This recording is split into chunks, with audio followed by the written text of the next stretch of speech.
Yung lahat guys, so for this video guys ay katapos ko lang maglaba. So pansin nyo guys yung bahay namin medyo hindi naman kagandaan pero tad siya ng maraming puno.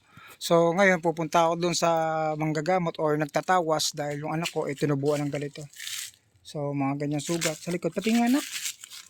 So ayan, tinubuan siya ng mga ganyan hanggang sa paa guys. Hanggang sa paa, ang dami. Ayan. So, inisip ko baka nabate o ano. Tinga, kabila. Why not sing the robot?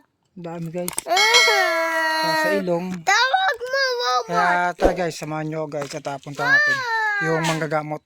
So, medyo malayo lang guys. Kaya ingat lang sa biyahe. Inabot kami ng ulam pero malayo-layo pa yung pupunta namin. Ayan, nagpayong na lang siya. So, medyo malayo-layo pa guys. Wala pa kami dun sa parororo namin dun kay Apo. So, napakagaling nito guys, promise. Napakagaling manggamot. Alam niya kagad kung ano yung igagamot o kung nabati ka, kung ano yung makikisa sa tawas niya. So, tingnan natin. So, ayun, patila lang kami ng ulang guys, medyo umambon. Tara. Dito na tayo guys. So, masyadong liblib kasi yung bahay ni Apo. Ayan, papunta tayo doon. So, ayan si Nanda, kilo ka. Ayan yung ipapatawas natin guys. So, ito yung lugar ni Apo.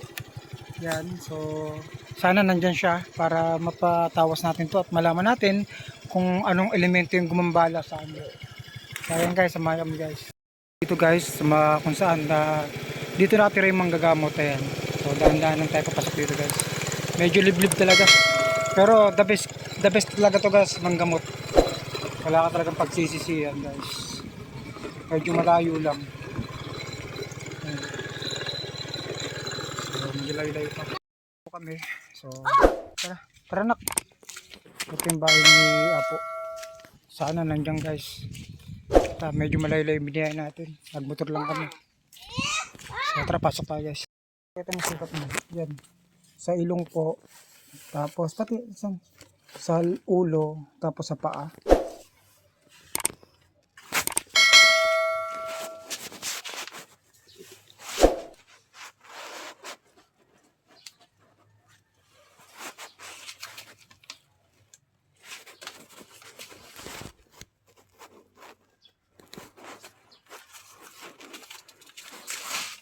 Mamasok yan.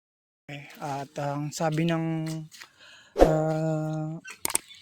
albularyo ay natural lang daw kapag ganito ang panahon, tag-ulan, talagang nagkakaroon ng pagtutubig yun sa bata at pag mainit yung katawan, ayan. So ang sabi niya pwede naman daw gamutin siya, I'm gonna drive. mas maganda daw kung mga dahon na Pa, dito na ako. halaman tulad ng Pa, dahon ng bayabas, yun yung paggagamot natin guys. At para makaiwas sa mga antibiotics. So ganun, ayun, ingat lang. So pabalik ka tayo guys at buti naman wala masyadong problema. Sige po. May umuwi guys, so nagpa-picture muna siya dito sa kalabaw. Ayun o. Mag-hello ka muna. Hello ka sa kalabaw. Hello. Hello. Hello. So ayan guys, bago kami umuwi ngayon, ayan, nag-picture muna kami dito kasi ang ganda ng bisgay. Ang ganda ng bisgay dito. So ayan, picturean ko muna siya guys. So i-enjoy ko muna itong moment na to. Bye-bye. Ano sabi mo? Bye-bye ka, babaw. Bye-bye daw. Wait, pa. Kabaw. Tumo. Sama daw siya. Pa, tumo. Yan. Opo, upo niyan. Sama daw siya. Sakay siya sa motor? Pa, iyak siya. Sakay ka sa motor, Kabaw? Sakay siya sa motor? Aba, Tawag mo. sakay. Sakay siya, malaki, di siya kasya. Pa. Paano yun? Iwan na namin ikaw. Iwan na natin siya. Bye-bye na. Ang makita siya. Tara na. It's more time.